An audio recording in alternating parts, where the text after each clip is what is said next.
So let's talk through the strongest and weakest Space Marine chapters in Warhammer 40K 10th edition at the moment.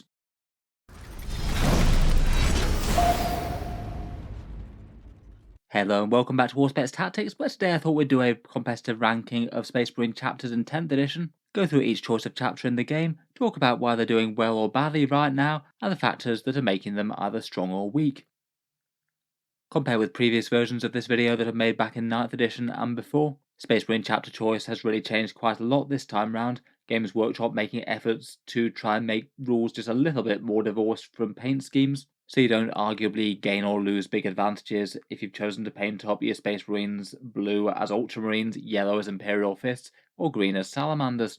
At the moment, models don't get a core chapter tactic or intrinsic rules to their models just purely based on which one they've chosen, so it means that if we're ranking the Space Marine chapters for in-game power at the moment, there's only really two main sources of rules differences. The first of those are special characters and unique units with the actual chapter keyword on the bottom right hand corner of each datasheet, say for example Rebute Gilliman, Space Wolves Wolfen, or Black Templar Crusader squads, and indeed special character choice is now basically the only thing that really differentiates the Codex chapters, things like Ultramarines and Salamanders. Otherwise, at time of recording, they're basically rules identical, though they might get some detachments that suit their fighting style when the Codex comes out, though it's still not going to be officially tied to paint schemes. Then there's the Divergent chapters, the Black Templars, Blood Angels, Dark Angels, Deathwatch, and Space Wolves. They all get their own unique bespoke detachment, trading out the Gladius rules should they wish to for a whole bunch of other stuff. Having a different detachment rule compared with the combat doctrines and access to different stratagems and enhancements, it does make the Space Marine Force fight a bit differently. It does mean that the Divergent chapters are arguably a bit hard to rank, as you could run them with a Gladius detachment, and I'll talk about the slight paradox in between Tier 3 and Tier 2. There's some argument that you could say they're both stronger and weaker at the same time. In any case though, let's go through each chapter in turn. I'll talk through the Divergent chapters all differently, and then talk about the Gladius or Codex ones a bit more grouped together. They are weighing up against each other just a little bit more, I think, the only main difference being special characters and paint that doesn't affect rules. Starting out though, and perhaps the chapters that are struggling the most at the moment seem to be the Blood Angels, Dark Angels, and Space Wolves. Tournament performance being a little bit lower than the Gladius, launch detachments that seem to have issues for their own reasons, and unique units that don't seem to be quite enough to really carry them through despite this. I will be talking about the caveat of the Gladius task force though, and I'll mention that slight paradox after these three.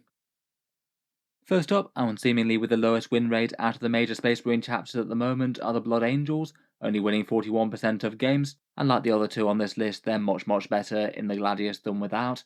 Perhaps their jump pack shock tactics being particularly favoured with the option to advance and charge at will, really quite a good boost to propel them into combat. Space Marines in general haven't been winning the most tournaments in 10th edition, but Blood Angels don't really seem to have been coming particularly close either, with no big 10th edition tournament wins so far.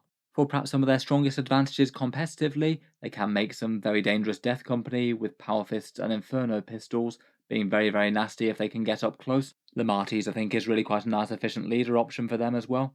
And then I've seen a fair few people running Dante and Sanguinary Priests alongside Assault Marines, generally quite nice and efficient jump infantry with at least some damage to weapons and some punchy mortal wound impact hits. Their own detachment does have issues and it does seem to be outcompeted by the Gladius, but I feel like it's arguably having at least a little bit more of a direct use with its detachment rule compared with the Space Wolves and the Dark Angels at least. It genuinely does make melee units a lot more dangerous, with +1 strength and +1 attack, and that's fairly reliable if you can get some charges. Otherwise, for weaknesses though, I feel like Sanguinary Guard are a particular letdown at the moment, pretty much the unit that was carrying the Codex throughout 9th edition, but is now very underpowered, and I don't think that they were particularly helped out by Vanguard veterans hitting very weakly now compared with what they did. Just in general for Space Marines, I feel like the Oath of Moment as their core rule does vibe a bit better with the shooting chapters compared with melee. It's a bit easier to focus an entire army's shooting firepower on one Oath of Moment unit as opposed to an entire army's worth of melee power, as well as having a few units that aren't enormously exciting. I guess that doesn't help too much either. If we're talking Flesh Terrors as well, they probably do rate below the Blood Angels right now. I feel like losing access to Dante and Lamartis is probably not worth it for taking Seth, as fun though he is with his big chainsword. Overall could do with a little bit of help. Probably wouldn't hurt to have their detachment rule make them hit with a little bit more savagery or give them back their +1 to advance and charge or something. And Sanguinary Guard in particular I think could do with a points cut.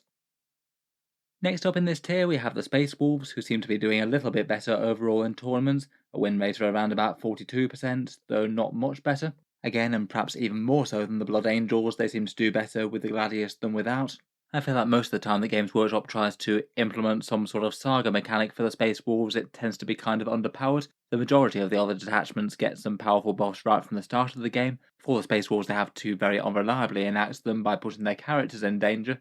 Against some lists, you might be able to do something clever to activate one or more quite early, and it'd be quite good, but it feels like it's just very opponent dependent, and makes you have to invest a bit of effort into doing that, perhaps making some moves that might be at odds with just winning the damage game in the first place. Then on top of that, a few of their stratagems, enhancements, and special rules and things don't function to full effect unless you have activated one saga or another. So having them difficult to access sabotages a few of the rest of the rules as well, which kind of feel sort of mildly okay to bad if they don't have sagas active, but only get genuinely quite good if they do. On top of that, most of their unique units aren't the most exciting in the world. I feel like Thunderwolves plus some attached characters are at least fairly solid for damage and defense. Effectively 33 points per model is alright, and they can get up to damage 2 on the charge at least. A few of the characters are okay as well. I feel like Bjorn the Fell-Handed isn't too bad. Ragnar Blackmane does at least a reasonable amount of damage for his cost, though will be competing against other more generic characters. Again, perhaps in a slightly similar place overall to the Blood Angels, perhaps. The main detachment rule just doesn't seem to be enough to outweigh things like easy advance and charge from the Gladius, plus the other buffs that gets. And again, Oath and Moment and some of the game rules in general not particularly favouring melee isn't great for a dedicated combat chapter. Hopefully when Games Workshop does some rebalancing, they might give them a few points cuts, though I feel like their main detachment is going to be hard to balance unless they actually change some special rules. Finally for this tier we have the Dark Angels as well, who seem to be in a similar sort of place tournament win-wise. Approximately a 42% win rate, no big 10th edition tournament wins, and again I feel like their main detachment rule is perhaps one of their major sources of weakness, as a few of their datasheets are at least pretty interesting. I think the Deathwing Knights are really quite an interesting, very tanky Terminator unit that can certainly lay the smackdown. I feel like the command squads are okay for the extra points cost with their combined buffs, things like resurrecting Terminators and making charges shorter. The Pennant of Remembrance is interesting enough for giving them a feel no pain type save as well with an Ancient. Otherwise, Lionel Johnson can definitely be hard for some armies to deal with, but does cost a lot of points. I haven't seen him played quite as much competitively as people were suspecting at the start of the edition. He's very dangerous and hard to kill, but for that amount of points you'd kind of expect that. For other leaders, I do like Azrael as well. He's really quite solid for several units, bringing some really interesting abilities like invulnerable saves, general damage buffs, and of course his own melee profile as well. Again though, for weaknesses, their own detachment again is just heavily outcompeted by the Gladius. I feel like the Dark Angels core one was perhaps one of the strangest decisions Games Workshop made when they came out with 10th edition. Their main army rule was just an objective insurance against battle shock, though Space Marines have got fairly good leadership, and then weirdly a bunch of their stratagems and enhancements actually work better if you fail, which is just going to add up to a few random buffs every so often that you just can't rely on. The Ravenwing units don't seem to be getting as much of a look in compared with the Deathwing as well, perhaps just not significantly better than the other Codex damage dealers like the big tanks and some of the other speeders maybe. At least the Dark Angels might just be in a bit of a holdover position though. It seems very likely that they're going to be getting a big release when their next Codex comes out, given that their Primarch's back. Will be interesting to see if they get a Black Templar style range refresh then. As mentioned when creating this list, I thought it was kind of interesting that the Space Wolves, Dark Angels, and Blood Angels could both be argued to be kind of worse than the average Gladius chapter, but also kind of better at the same time. Perhaps the slight conflicts between their own unique detachments being kind of weak, but all of them having really quite interesting special characters that are kind of strong and do add a lot to a standard Space Marine army. The tournament stats for all of them seem to show that if you play them with their own detachment, they tend to be very weak indeed, but then if you run them with the Gladius detachment, they do kind of do okay. Their Gladius win rates in tournaments and things will tend to be actually a bit better than the standard Gladius for other chapters, though I feel like that in itself is a bit of an unreliable data point, as it means that you're just self-selecting for the players who are playing the army in the strongest way, so even if they weren't having a detachment advantage, they'd probably be expected to do a bit better anyway. It just creates a bit of a weird paradox where if you run these guys with a Gladius, essentially you could just say they're basically Gladius Marines Plus, as they do get access to a whole bunch of interesting fancy datasheets that a lot of the core codex doesn't. But yet if you actually wind up playing against these, then there's just the odds that the people are going to be using their own fluffy detachments, so it means that the average matchup against these will typically tend to be an easier one, just because of the chance of them people using that.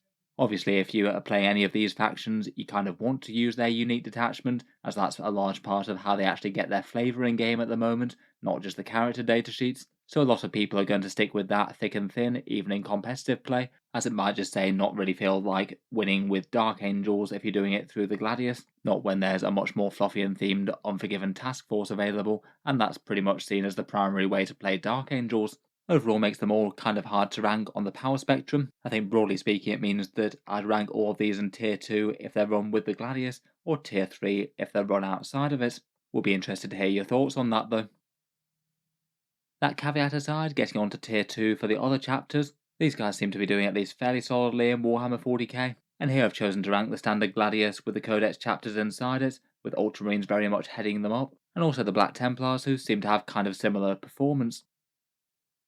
In terms of tournament wins, the Codex Chapters do seem to be doing just a little bit better than those other Divergent ones, a 44% win rate with the Gladius at the moment, including taking home one grand tournament in 10th edition so far, but at the moment it's not like any big numbers of any other armies winning those besides Genestealer Cult or Eldari. I've already alluded to a fair few benefits of the Gladius itself while talking about this already. It is really quite a strong formation and seems quite nice to fit in with the Space Marine playstyle, essentially 3 different turns of movement buffs with their combat doctrines, where he basically gets to move and then continue to inflict damage in ways that you'd not be able to normally, advancing and shooting, advancing and charging, and fall back and doing both. Perhaps just as strong as that though is just having the option to flex any unit into that for one command point each turn as well.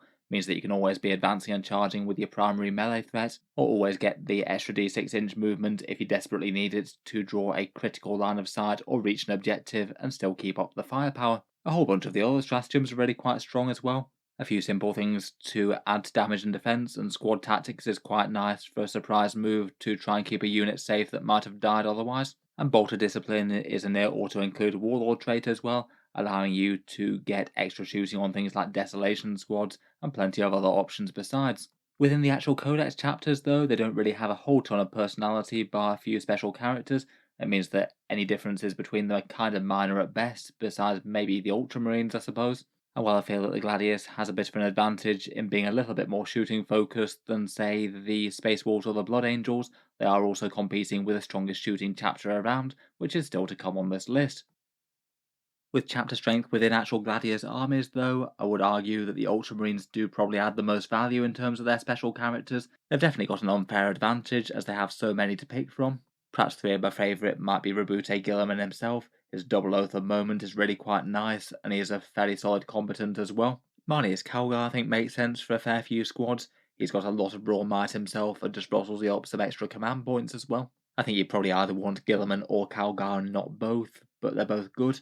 I feel like there's a lot to be said for Tigurius as well. He's a strong all-rounder with a whole bunch of actually fairly scary shooting damage, some okay melee, and both keeps his squad safe and allows them some free stratagems as well. There's a lot to like there. With access to those 3, I think there's a lot of argument for the Ultramarines, though obviously they will be competing against the Gladius versions of Blood Angels, Space Wolves and Dark Angels, all of which also have a whole ton of special units to offer, and I'd say would rank in a similar sort of spot to Ultramarines in my mind.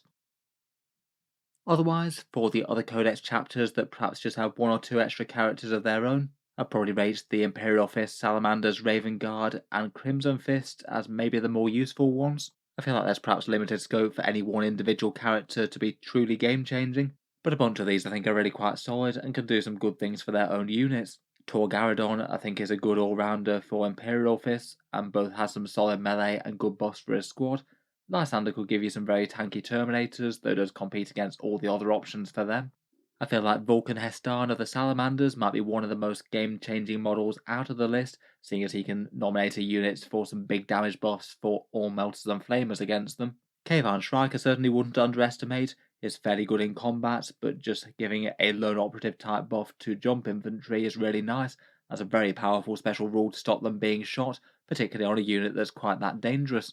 Otherwise, maybe a little bit less standout, I'd rank Ironfather Phyros of the Iron Hands. He does have a nice feel no pain and could buff vehicles. You kind of need value out of both if you're going to make good use of him. Perhaps could be alright in a bodyguard of heavy intercessors and stomping towards the midboard alongside some war machines. Pedro Cantor I think is fairly good for the Stern Guard perhaps. You could give them a big bolter shooting buff for 1 turn and hopefully try and trigger their double shoot rule.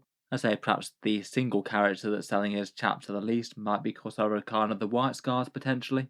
Just feels to me like he's got a bit too much competition from generic options, and I think it was kind of sad that he can't join Blade Guard Veterans, as that would be the best on-foot melee unit for him to lead, otherwise he's just stuck with Assault Intercessors, and I'm not sure he's quite enough to really carry them into being the absolute optimal thing that you'd want. Probably doesn't help him overall that he's an on-foot character for a faction that would really like to focus on bikes if they're going by the lore. Overall, for the more Codex chapters though, I'd say the general takeaway is the Gladius is just pretty strong.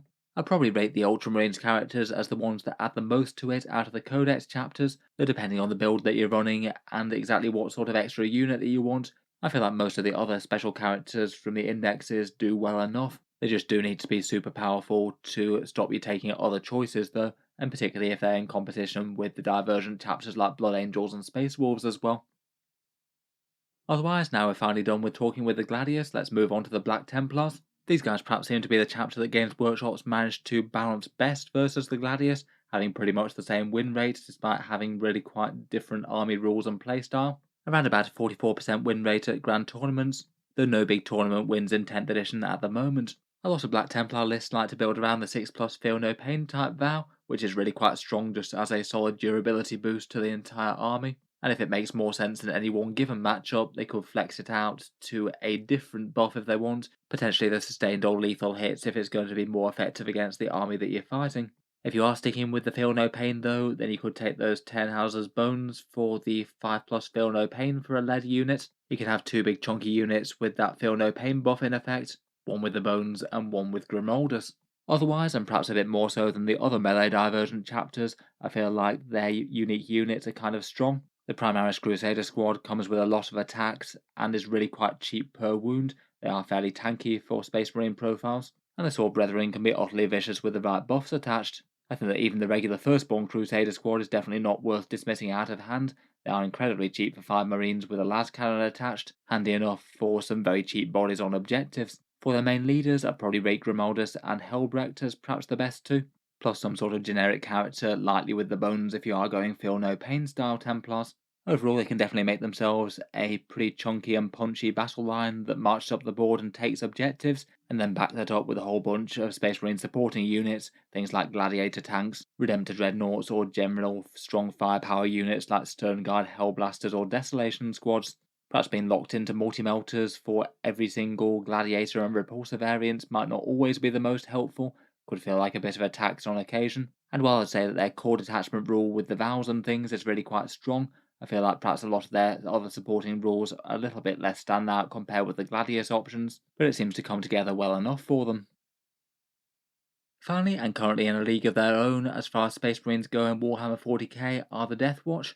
Pretty much unquestionably the single strongest Space Marine chapter slash sub-faction at the moment, perhaps in no small part due to multiple different layers of ranged buffs being fired at the enemy, in combination with some really quite efficient datasheets, their veteran squads and a couple of flavours of kill teams. The gap between Deathwatch and other Space Marine sub-factions really isn't particularly close at all. They've got a win rate of 52%, and unlike for other chapters, there's no real debate as to whether the Gladius is better. Competitive Deathwatch lists run the Black Spear Task Force. At time of recording, they've only won one single big 10th edition tournament, though there's been lots and lots of high placings for them. I feel like they might be in a particularly good place after Eldari and Genestealer cults and maybe a couple of the other top tier factions get reined in a bit. They're probably low enough to fly a bit under the radar. The Black Spear Task Force I think adds really quite a lot to shooting Marines, and that's really quite nice for focusing a whole bunch of damage with at the moment. Means that if the opponent's relying on some really big tough units to weather all the enemy's fire, they're going to be even easier to focus down in Deathwatch compared with some of the other factions in the game. Deathwatch get 3 different buffs of just general damage boosts, both range and melee. Sustained hits for one turn, lethal hits for another turn, and critical hits make precision hits for a third turn, which could be kind of handy against the right opponents, but less relevant in some matchups.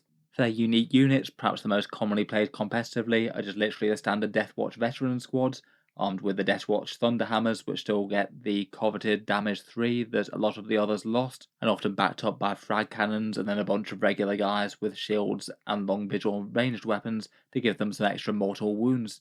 It is pretty crazy just how much extra kit they get compared with, say, standard Space Marine intercessors for around about the same points cost. It's 200 points for 10 of those things. I think they do have quite a bit to fall back on besides that though as well. Proteus kill teams are quite cool with triple Terminators with heavy weapons, and you can also just get some very efficient heavy weapon fire out of standard Terminator squads as well.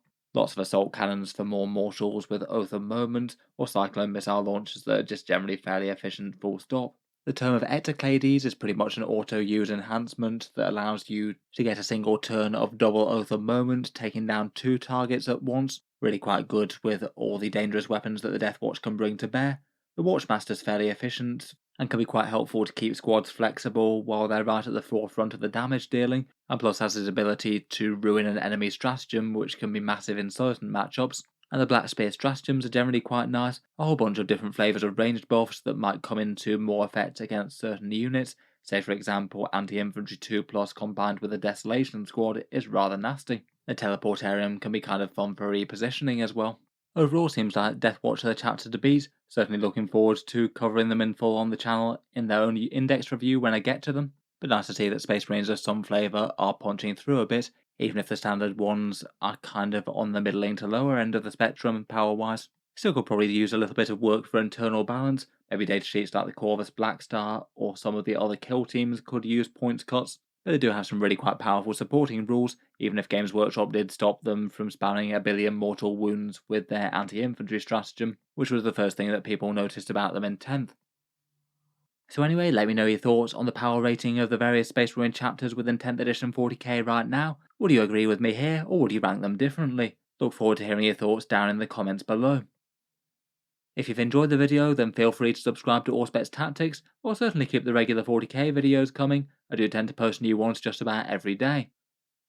Finally, if you have been enjoying all the videos on the channel, I would just like to mention that Auspex Tactics does have a Patreon page as well, and you can find that linked in the video description if you'd like to help support. Channel patrons do get a fair few advantages, seeing certain videos early, regular votes to see what sort of things happen next on the channel, and automatic entry into the regular prize giveaways with a chance to win some big model kits each month. If any of that sounds good to you, or you'd just like to help support, the link is down in the video description. In any case, a massive thank you for listening, and I'll hope to see you guys next time.